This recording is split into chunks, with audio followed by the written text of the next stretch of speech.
अस्सलाम वालेकुम व्यूअर्स, मैं हूं सैयद ज़िया हुसैन। मैं वेलकम करता हूं आपको अपने चैनल एग्रो कंसल्टेंट ज़िया में। व्यूअर्स, आज मैं डिस्कस करने जा रहा हूं ऑर्गेनिक फार्मिंग। ऐसे लतीफ़े मेरी ज़िंदगी में कभी कभी सामने आते हैं, या ऐसी फैक्ट्स हैं जिनको हम सदियों कबूल ही नहीं करते।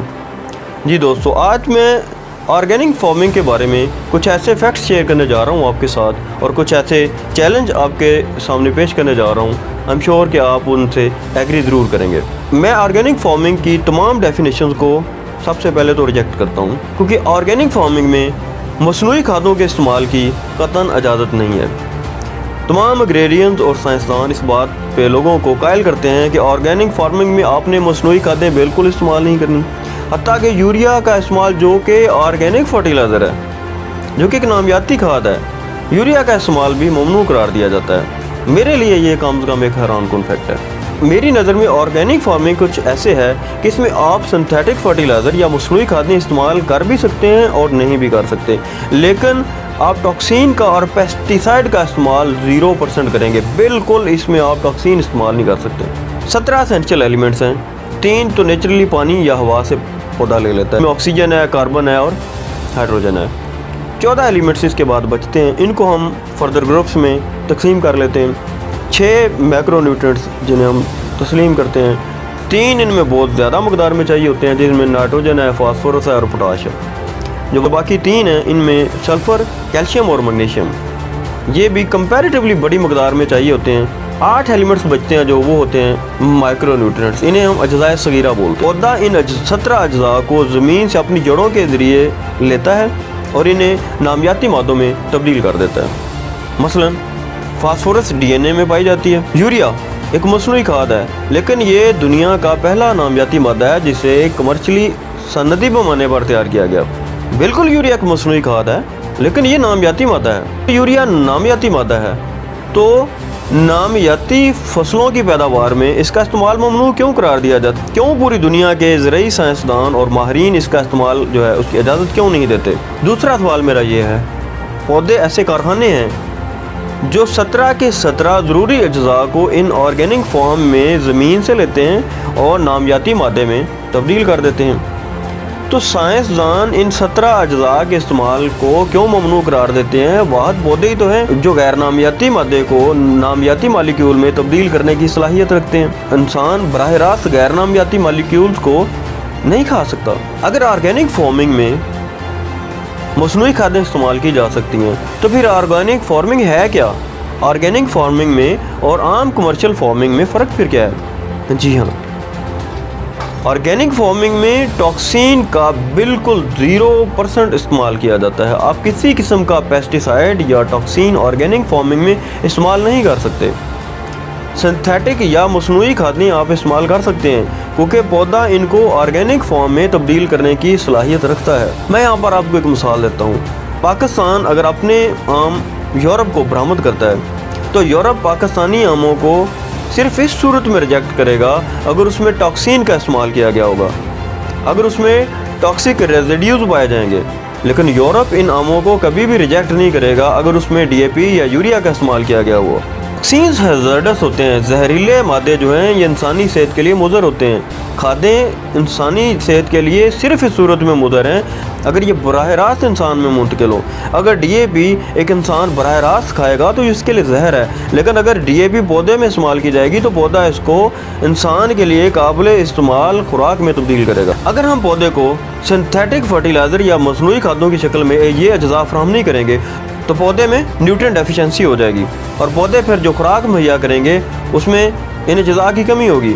पुअर इन न्यूट्रिएंट फूड, ऐसी खुराक जिसमें ज़रूरी अज्ज़ा की कमी है, ये इंसानी आबादी में बीमारियों का बायस बनेगी और इंसान की क़ुव्वत मुदाफ़त बिल्कुल कम हो जाएगी या बिल्कुल ना होने के बराबर हो जाएगी। मेरी दुनिया के साइंसदानों से और तमाम ज़रई माहिरीन से गुजारिश है कि अपनी तारीफ़ें और डेफिनेशंस और प्रैक्टिसेस जो ये अपनाए हुए हैं इनमें तब्दीली लाएँ, वरना दुनिया में आने वाले वक्त में ऐसी खुराक मार्केट में आ जाएगी जिसमें जिंक की कमी होगी, आयरन की कमी होगी, कैल्शियम की कमी होगी और पूरी इंसानी आबादी बीमारियों का शिकार हो जाएगी। बराए मेहरबानी पेस्टिसाइड और जहरों का इस्तेमाल मना करें, मसनूई खादों के इस्तेमाल को रिजेक्ट नहीं करें। All previous stories about organic farming are based on assumptions made by farmers. But not based on scientific reasoning and research.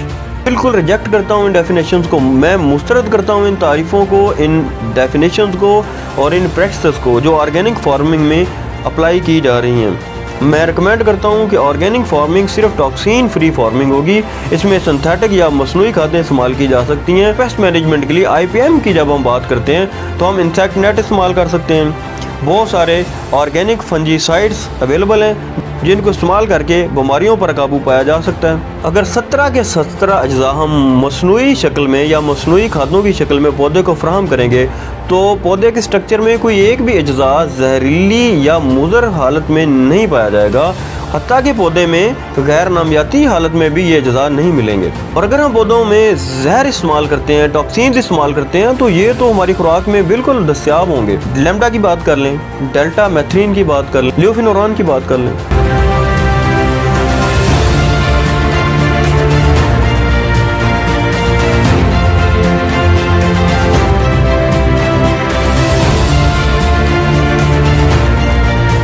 मैं आखिरी बात ये करना चाहूँगा कि अगर हम पौधे को DAP फ्राहम करते हैं, मसनूई खाद है, तो ये कभी भी मुमकिन नहीं हो सकता कि हमारी खुराक में DAP की शक्ल में पाई जाए। और DAP का इस्तेमाल इसी सूरत में जहर है या इसी सूरत में ममनू किया जा सकता है अगर ये हमारी खुराक में भी DAP की शक्ल में ही पाई जाए, क्योंकि DAP बराह रास्त इंसान के लिए एक जहर है।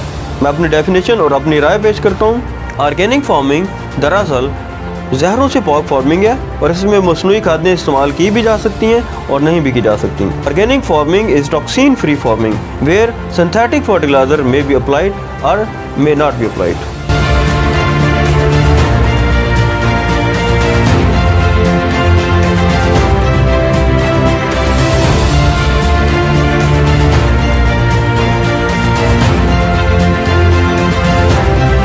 व्यूअर्स, मुझे यकीन है आपको मेरी ये वीडियो ज़रूर पसंद आएगी। पाकिस्तान में बहुत सारे लोग, बहुत सारे किसान जो अक्सर मुझे कॉल करते हैं, वो ऑर्गेनिक फार्मिंग को अडॉप्ट करना चाहते हैं, लेकिन वो परेशान है कि हम ऑर्गेनिक फार्मिंग की इस शक्ल को कैसे अडॉप्ट करें जो कि ज़राई माहिरीन की तरफ से तजवीज़ की गई है। इसमें एक तो आपने मसनूई खादें इस्तेमाल नहीं करनी होती हैं, दूसरा इसमें आपने जहरों का इस्तेमाल नहीं करना होता है। इससे आपकी पैदावार बहुत कम आती है। डेफिनेटली जब पौधे को पूरी खुराक नहीं मिलेगी तो वो कमज़ोर पौधा होगा, वो भूखा रहेगा और आपको भी भूखा ही रखेगा। आपकी मईशत उससे बेहतर नहीं हो सकेगी। मैं साइंसदानों को चैलेंज करता हूँ, मेरी इस डेफिनेशन को कोई भी एग्रेडियन, कोई भी एग्रीकल्चर का एक्सपर्ट बंदा चैलेंज करना चाहे, मैं उसे चैलेंज करता हूँ। ऑर्गेनिक फार्मिंग में आप मसनूई खादें इस्तेमाल कर सकते हैं, में आप टॉक्सिन इस्तेमाल नहीं कर सकते। कोई भी ज़राई माहिरीन, कोई भी ज़राई साइंसदान इस बात का हल पेश नहीं करता कि हम IPM के लिए या पेस्ट मैनेजमेंट के लिए या बीमारियों के तदारक के लिए क्या करेंगे। आए दिन सिर्फ एक ही लेक्चर मुझे नज़र आता है, आए दिन मुझे एक ही शोर नज़र आता है कि बस सिंथेटिक फर्टिलाइज़र या मसनूई खादें इस्तेमाल नहीं करें, मसनूई खादें इस्तेमाल नहीं करें।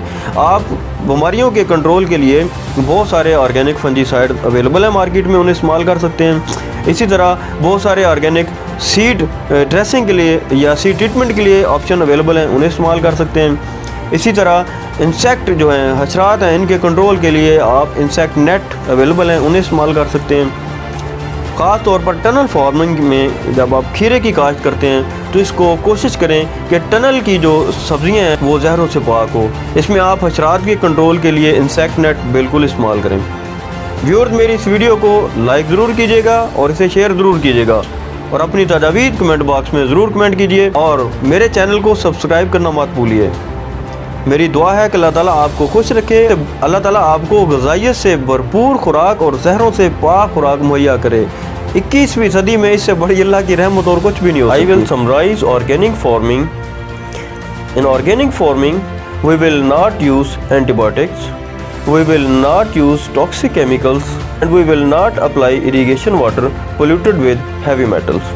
We will not use GMO crops engineered with genes producing toxic chemicals. Farming which is being practiced by our farmers in recent days, I will define this farming as prehistoric farming rather than organic farming.